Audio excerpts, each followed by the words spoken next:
Magandang araw mga bata! Kamusta kayo? Handa na ba kayo sa ating bagong aralin ngayong araw? Kung ganon, halina't sabay-sabay tayong matuto sa Mother Tongue 2, Week 5, Quarter 1, at ang ating paksang aralin ngayong araw ay Pangalang Palansak.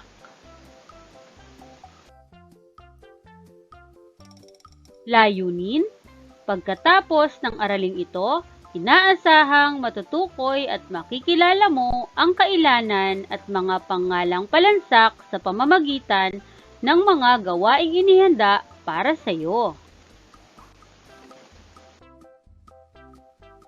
Sa pagsisimula ng ating aralin ay may babasahin akong isang maikling kwento. Halina't sabayan niyo ako. Narito ang ating kwento. Panahon na naman ng anihan. Pupunta ang mag-anak ni Jerome sa kanilang bukid upang mamitas ng mga gulay at prutas, saka mag-picnic.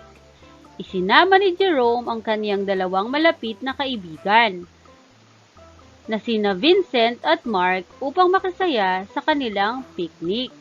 Tuwang-tuwa naman ang dalawang kaibigan ni Jerome, lalo na nang makita nila ang kawan ng mga ibon sa himpapawid.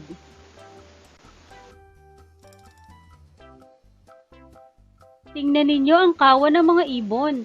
Nakakatuwa silang pagmasdan habang sama-samang lumilipad, ang sabi ni Vincent. Tawang-tawa lamang ang mag-anak ni Jerome sapagkat sanay na silang makakita ng ganoong tanawin. Nang makarating sila sa bukid, halos lumuwa ang mata ni Mark sa nakitang hitik na bunga ng saging. Wow! Bawat buwig ng saging ay hinog sa puno, sabi naman ni Mark. Aba! Kumpul-kumpul din ang bunga ng dalanghita, aniya. Mga bata, nagustuhan niyo ba ang ating kwento ngayong araw? Mabuti kung ganon. Ngayon, balikan natin ang mga salitang may salungguhit sa ating binasang kwento. Narito ang mag-anak, dalawang kaibigan, kawan, buwig, at kumpol-kumpol. Ang mga salitang ito ay tinatawag nating pangalang palansak.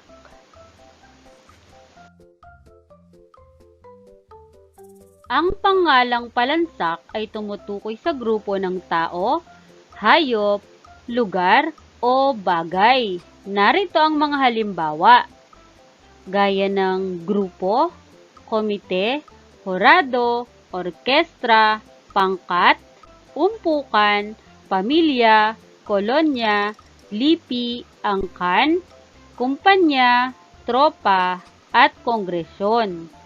Ang lahat ng ito ay walang eksaktong bilang. Ngayon mga bata ay subukin nating sagutan ang gawaing ito. Mayroon akong ipapakitang mga salita na nagmula sa ating binasang kwento. Ang gagawin ay tutukuyin kung ito ay grupo ba ng tao, hayop, lugar, o bagay. Narito ang mag-anak. Ito ba ay tumutukoy sa tao, hayop, lugar, o bagay? Tama! Ito ay tumutukoy sa tao. Ang mag-anak ay binubuo ng nanay, tatay, ate, kuya, at ilan pang miyembro ng pamilya. Sumunod naman, dalawang kaibigan. Ito ay tumutukoy sa magaling tao. Kapag sinabi nating dalawang kaibigan, ibig sabihin may saktong bilang ang ating tinutukoy, dalawang kaibigan. Sumunod naman, kawan ng mga ibon. Tama, ito ay tumutukoy sa hayop. At kapag sinabi nating kawan, ibig sabihin nito ay marami. Sumunod, buwig ng saging. Ito naman ay tama. bagay. Kapag sinabi nating buwig, ito ay kumpol ng maraming saging. Sumunod, kumpol-kumpol na bunga. Magaling, ito din ay tumutukoy sa bagay. Kapag sinabi natin kumpol, ito ay walang saktong bilang. Ito ay marami. Naunawaan ba mga bata? Magaling.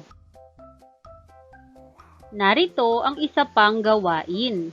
Tukuyin ang bilang ng mga salitang may salungguhit sa loob ng pangungusap. Isulat sa kwaderno ang bilang 1 kung ito ay isahan, bilang 2 kung dalawahan, at 3 kung ito'y maramihan. Para sa unang bilang, pupunta ang magkapatid sa simbahan. Ang salitang may salungguhit ay magkapatid. Ito ba ay isahan, dalawahan, o tatluhan? Tama! Ito ay dalawahan. Kaya naman ang sagot ay bilang 2. Dahil kapag sinabi nating magkapatid, tayo ay tumutukoy sa 2 tao lamang. Pangalawang bilang, nagdarasal ang mga tao na matigil na ang pandemyang nararanasan. Ang salitang may salungguhit ay mga tao. Ang tamang sagot ay mahusay. 3, dahil ang salitang mga tao ay tumutukoy sa hindi mabilang. Sumunod, ang bata ay matiyagang nagwawalis sa bakuran. Ang salitang may salungguhit ay bata. At ito ay magaling, bilang 1 o isahan. Pang-4, kambal ang naging anak ng aking ate. At ang tamang sagot, magaling, dalawahan. Kapag sinabi nating kambal o twins, ito ay 2. Sumunod, bilang 5, ang mag-ama ay namimingwit sa ilog. Ang salitang may salungguhit ay mag-ama. Tama, dalawahan. Dahil kapag sinabi nating mag-ama, ito ay tumutukoy sa tatay at anak. Magaling mga bata! Ngayon naman, bilugan ang ginamit na palansak na pangalan sa loob ng pangungusap. Gawin ito sa kwaderno. Hinog na ang buwig ng saging ni Mang Kanor. Sa inyong palagay, alin sa pangungusap na ito ang salitang palansak? Tama! Ang salitang palansak sa pangungusap na ito ay buwig.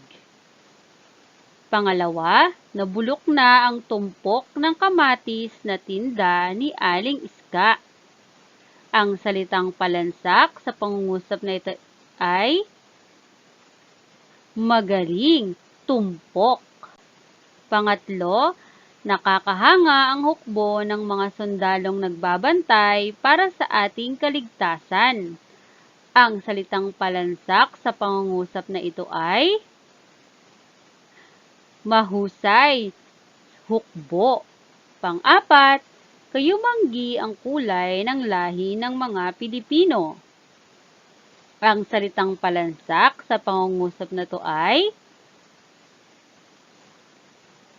magaling, lahi. Sumunod, kumpol-kumpol ang bunga ng ubas ni na Ate Adora. Ang salitang palansak ay magaling, kumpol-kumpol.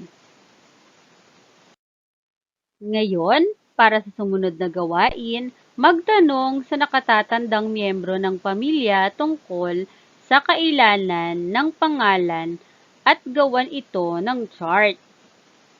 Narito ang sasagutan natin na chart. Magbibigay ako ng halimbawang sagot. Sa isahan, maaari nating ilagay ang kaibigan dahil ito ay tumutukoy sa isang tao lamang, kaibigan. Ang dalawahan naman, magkaibigan. Ngayon, ito na ay tumutukoy sa dalawang tao, magkaibigan. Sa maramihan naman, maaaring ilagay natin ang magkakaibigan. Ito naman ay tumutukoy na sa mas maraming magkakaibigan. Sunod naman ay sa palansak. Narito ang grupo. Isa pang halimbawa, pinsan. Kapag dalawahan, magpinsan. Kung maramihan, magpipinsan. At kung gagamit tayo ng palansak, maaring gamitin natin ang angkan. Nakuha ba mga bata? Mahusay. At para sa huling gawain, ibahagi ang iyong natutunan sa iyong nakababatang kapatid, pinsan o batang kapitbahay. Gamitin ang chart na iyong ginawa sa pagtuturo. Mga bata, tandaan natin, ang pangalang palansak ay tumutukoy sa grupo ng tao, hayop, lugar o bagay.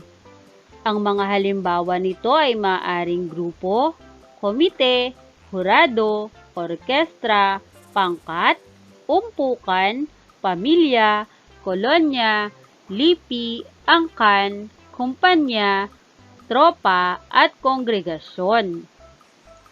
Mga bata, sana ay lubos niyong naunawaan ang ating aralin ngayong araw. Hanggang sa muli nating pagkikita, paalam!